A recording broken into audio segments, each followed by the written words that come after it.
You may have noticed that we went a bit mental with videos on the channel last week, and while we're really sorry for clogging your feeds, it's because we were getting all jazz hands about one thing: GDC. GDC is the biggest, best, and busiest gathering of video game developers anywhere in the world.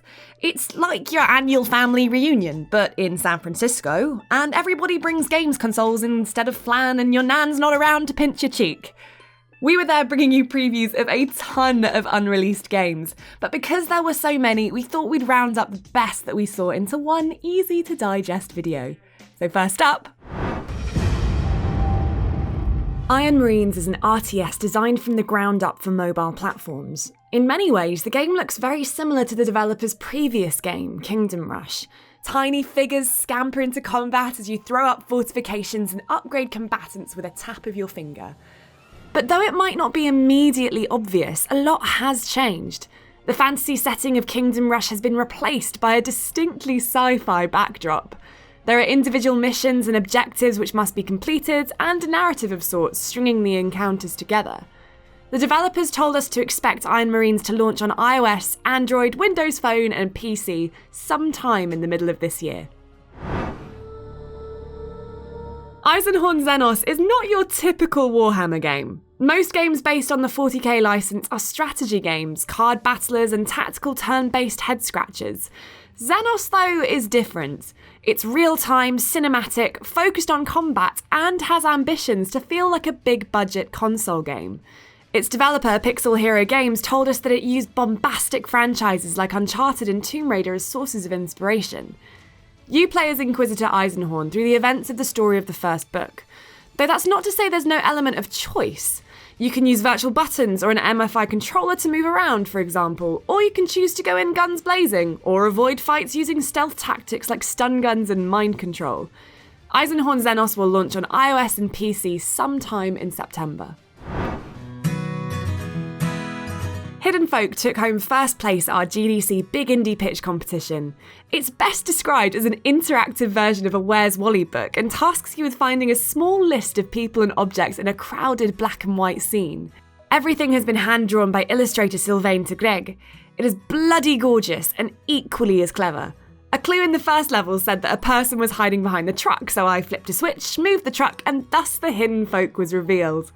The beauty of the game lies in the fact that these levels aren't static images. They can be poked and prodded and moved. Hidden Folk is sweet, quirky, different, and is coming to Steam, iOS, and Apple TV sometime later this year. Chameleon Run is, unsurprisingly, an auto-runner with a colour-changing mechanic. But wait, before you do a runner, hear me out.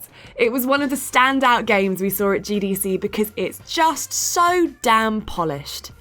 This is no casual sprint. There's a surprising amount of depth here, and the fact that you will have to play each level 3 times to complete it, fulfilling in-game goals as you go. The visuals are stunning, the gameplay is tight, and it has that twitchy, high-score chasing compulsion loop that rewards player skill. Chameleon Run will launch sometime in the next month or so on iOS and Android for around the $1.99 mark. At first glance, Superpower Boy looks like a very, very pretty endless runner. Like, super pretty. The game's using pre-rendered graphics to order a swish Pixar-like experience. And from the first level, it might seem super simple too. The usual mix of jumping over spikes and sliding under floating robots with a quick swipe up or down on the touchscreen. Collect a few gems and you're done. But play a little more and start unlocking new gear for your pint-sized boy hero, and the game suddenly takes on a new dimension.